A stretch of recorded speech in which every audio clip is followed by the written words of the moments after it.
Ah man, I love yams and fighting people. Wait a minute, these guys aren't white. Get them! Things fall apart. Sounds like my room on a Saturday night, am I right, ladies? Anyway, we're reviewing Things Fall Apart by Chinua Achebe. This book is controversial, not just because of the topic matter, but also because many people fight over whether or not quinoa counts as rice. But before we begin, story time. Gather around, children. Open your ears and shut your faces as I tell you a tale about Okonkwo. Okonkwo's dad kind of sucks and nobody likes him. He doesn't work and only plays music, so because of this his family is starving, and his son Okonkwo hates him. Okonkwo's father has accrued huge debts, and now Okonkwo has to go and borrow his own yams to plant for his family. He decides that he can't be anything like his father, and will instead fight people. You eat all my beans! After winning some wrestling competitions and fighting in war, he becomes one of the most successful men in the village, because of his respect of the traditions of said village and his strength. At some point in time, a member of a neighboring village murders a member of Okonkwo's village, and for this the murderer must give a boy from his village and a virgin to the husband of the woman who was murdered. At some point, the boy was given to Okonkwo to take care of. Okonkwo is now a grown man that gets mad at everything and beats his wife. Oh no! The boy that now has to stay with him is called Ikemefuna, and he sure is glad that he has to live with a crazy sexist dad, my favorite. Everything's going fine and dandy, when suddenly the village orders Ikemefuna to be killed, and Okonkwo does it himself to not appear weak.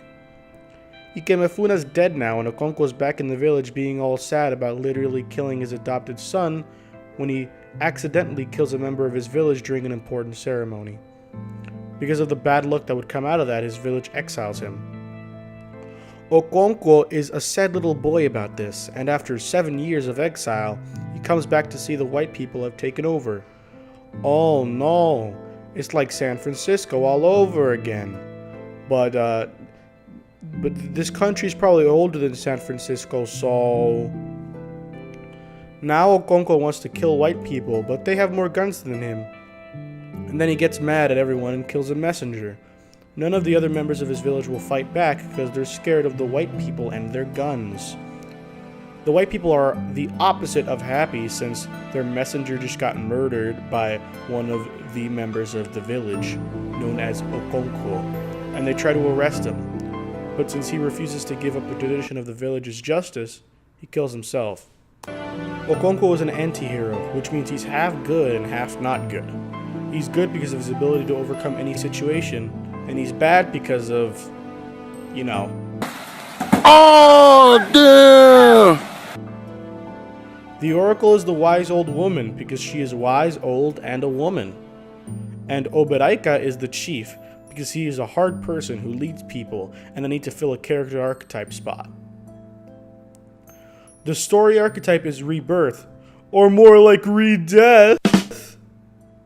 One of the main themes is to not fear what others think of you, since all of Okonkwo's worries come from not wanting to appear weak, and not wanting to be dishonorable since his father was seen as weak and a disgrace. Because of Okonkwo's fear of what other people saw him as, he was exiled, he killed his adopted son, and he killed a messenger. He also beats his wife, and that's probably not a good thing. Oh, you want more themes? No thank you. Well, the other one is that invasion leads only to revolt. After the villagers invade each other at the beginning of the book and commit crimes against each other, they lose a lot of their own men and their own people.